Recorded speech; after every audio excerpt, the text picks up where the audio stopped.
أعوذ بالله من الشيطان الرجيم.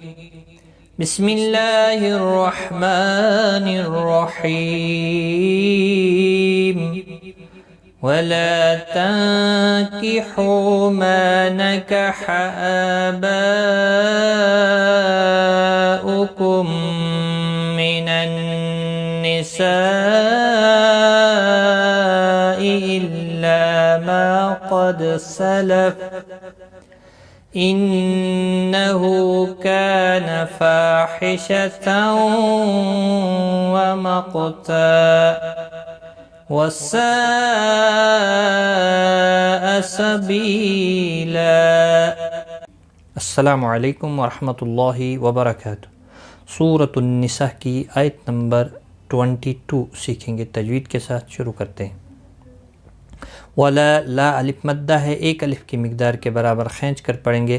تنکحو، نون ساکن کے بعد حروف اقفا کا کاف اقفا حقیقی ہوگا. ہو واو مدہ ہے، ایک الف کی مقدار کے برابر کھینچ کر پڑھیں گے.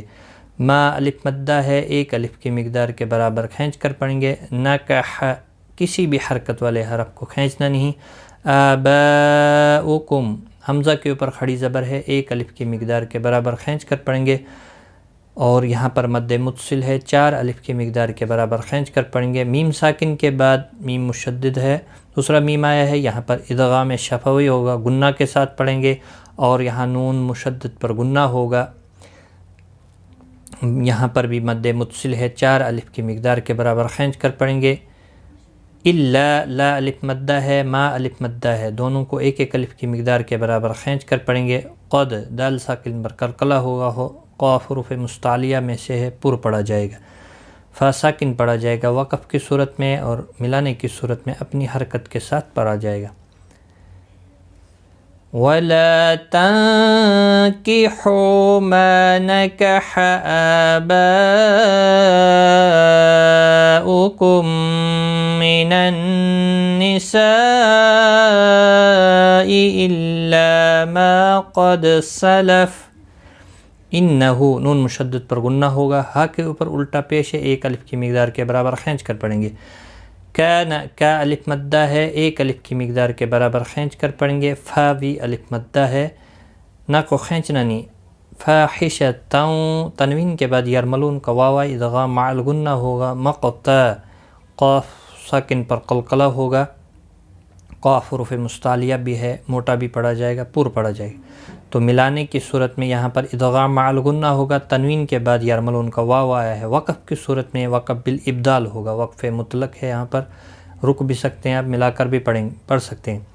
تنوین کو بدل کر ایک زبر کے ساتھ پڑھیں گے، الف مدہ بنے گا، ایک الف کی مقدار کے برابر کھینچ کر وقف کریں گے.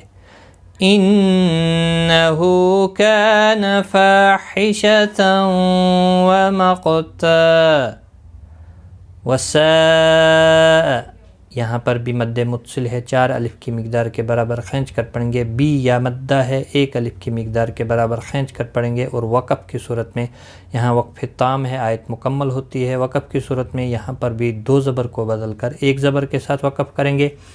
الف مدہ بنے گا، ایک الف کی مقدار کے برابر کھینچ کر وقف کریں گے، وقف بالابدال ہوگا. وساء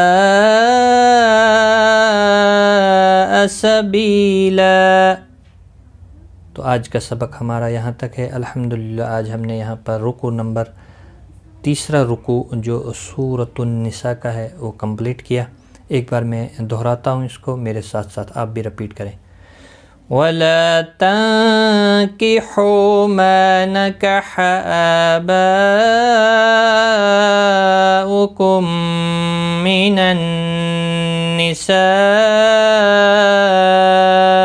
إِلَّا مَا قَدْ سَلَفَ إِنَّهُ كَانَ فَاحِشَةً وَمَقْتًا وَسَاءَ سَبِيلًا. صدق اللہ العظیم. آج کی اس ویڈیو میں اتنا ہی. خدا حافظ.